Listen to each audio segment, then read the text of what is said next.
예전에는 우리나라에 가장 많은 불법 마약이 필로폰이거든요. 이게 2차 대전 때 일본하고 독일에서 만들어서 군인들한테 줬던 거예요. 각성제 특징이 잠이 안 오고 피로감이 없어지고 배고픔을 못 느끼니까 전쟁할 때 가장 필요한 거 아니겠어요? 그런데 이제 이 전쟁이 끝나고 나서 일반인한테 나왔죠. 근데 일반인들은 누가 있냐면 학생들이 밤새 공부하려고 잠 쫓으려고 또 장기간 야간에 운전한 트럭 운전사들이 많이 투약을 하다가 부작용이 생기면서 금지가 됐거든요. 그게 일반한테 이제 남용이 되다 보니까 일본에서 금지를 해버렸어요. 그러니까 이제 제조가 안 되니까 우리나라에서 제조해가지고 일본으로 밀수가 됐죠.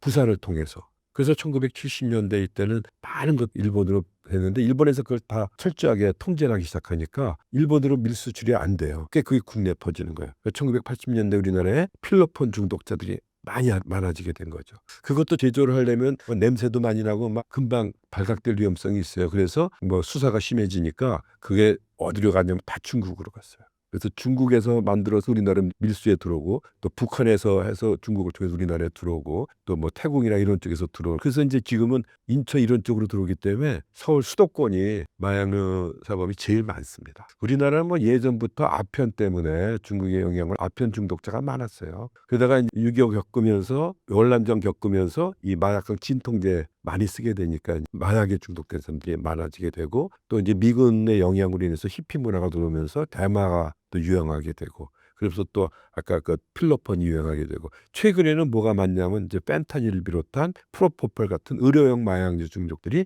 굉장히 많아지는 거죠. 37년 됐어요. 지금 마약 중독자를 치료하고 만난 지가. 저같이 많은 마약류 환자들을 만난 사람은 아마 없을 겁니다. 한 사람도요. 중독되고 싶어서 한 사람은 없어요. 다 어떻게 시작했냐? 딱 한 번만 그러고 시작한 거예요. 근데 한 번 하고 나서 어떤 기분을 느끼니까 또 한 번 하고 싶지.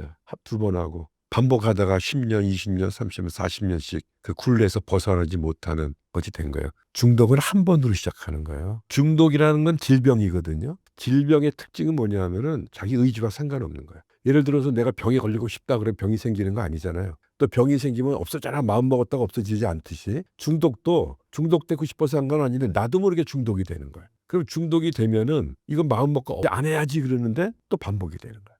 그래서 치료가 필요한 질환이다. 근데 중독은 어떤 질환이냐면요. 만성 질환이에요. 만성 질환의 특징은 완치되는 게 아닙니다. 당뇨나 고혈압이 완치되진 않잖아요. 집중적인 치료하면 좋아지지만 관리를 소홀히 하면 또 나빠지듯이 중독도 한 번 중독자는 영원한 중독자라는 얘기를 해요. 그 불치병이라는 게 아니라 단약은 하기는 쉬워요. 안 하면 되니까. 근데 그걸 유지하기가 어렵죠. 약을 끊었는데 하루 만에 또 재발하기도 하고 한 달 만에 1년 만에 재발하는 게 문제예요. 그럼 재발이 왜 되냐면요. 기억과 관련이 있는 거예요. 우리가 어떤 고기 맛을 모르던 사람이 어느 날 고기를 한번 맛봤잖아요. 그 맛을 잊을 수가 없죠. 맛있으니까. 그러니까 그 고기 생각이 날 때마다 먹고 싶어지고 찾게 되는 거랑 똑같은 거예요. 우리 뇌는 어떤 강렬한 경험이 들어오면 중요하다고 생각해서 뇌 속에 딱 각인을 시켜놔요. 평생 유지됩니다. 그래서 마약을 나중에 했을 때 그 어떤 기분을 한번 느끼면은 잊을 수가 없죠. 그래서 생각이 날 때마다 찾게 되는 게 특징이죠. 그러면 그 기억을 없애버리면 되잖아요. 무슨 맛인지 모르게 만들면 되지 않습니까?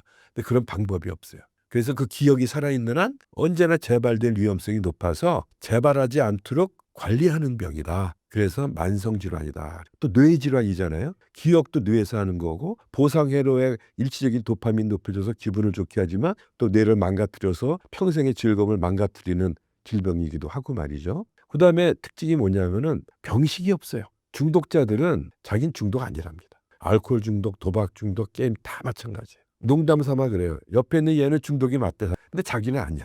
너는 왜 아니냐 그러. 난 아무 때나 하는 게 아니잖냐. 중독에 대한 개념이 없는 거야. 그래서 스스로 치료를 안 받습니다. 그렇죠? 근데 또 하나 특징은 중독은 전염병이에요. 한 사람이 중독이 되면은 주변에 있는 친구들한테 권유를 하고 같이 하게 돼.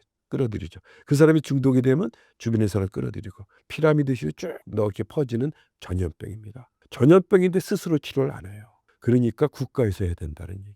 코로나 이런 전염병처럼 그 사람을 치료한다는 건 어떤 사람이 그래요. 마약은 지가 좋아서 하는 거를 왜 국가에서 무료로 치료해 주느냐. 근데 그 사람 개인을 위해서 치료하는 게 아닙니다. 국민의 안전을 위해서 치료를 해야 돼. 그 사람이 회복이 돼야 다른 사람의 전염을 안 시키고 또 중독자를 잘 회복시키면요. 그 사람이 주변에 있는 중독자를 회복으로 이끄는 일을 해요. 그럼요. 저의 목표는 중독자를 잘 치료해서 그 사람이 회복자가 돼서 다른 사람을 치료하는 치료자 역할을 하는 거예요. 재환자 중에는 그런 회복을 해서 학교도 다니고 사회복지사, 정신보건 전문 사회복지사 돼 가지고 치료자로서 활동하는 사람들이 많습니다. 그런 사람들이 단약 자조 모임도 운영을 하고 또 재환자들이 다르크라 그래서 드럭 애딕션 리해빌리테이션 센터라 그래서 약물 중독 재활 센터를 운영을 해요. 자기가 같이 살면서 야 내가 이렇게 잘 회복했으니까 너도 나 할 수 있어. 나 따라서 해. 공동생활하면서 도와주는 거야. 그게 지금 전국에 3군데가 있습니다. 인천 다르크, 김해 다르크, 제도 다르크. 해서 이게 점점 확산이 돼요. 그래서 중독은 잘 치료하면 오히려 중독을 예방하고 또 중독자를 회복시키는 데 아주 핵심적인 역할을 하기 때문에 국가에서도 많은 투자를 해야 된다고 보고 있습니다.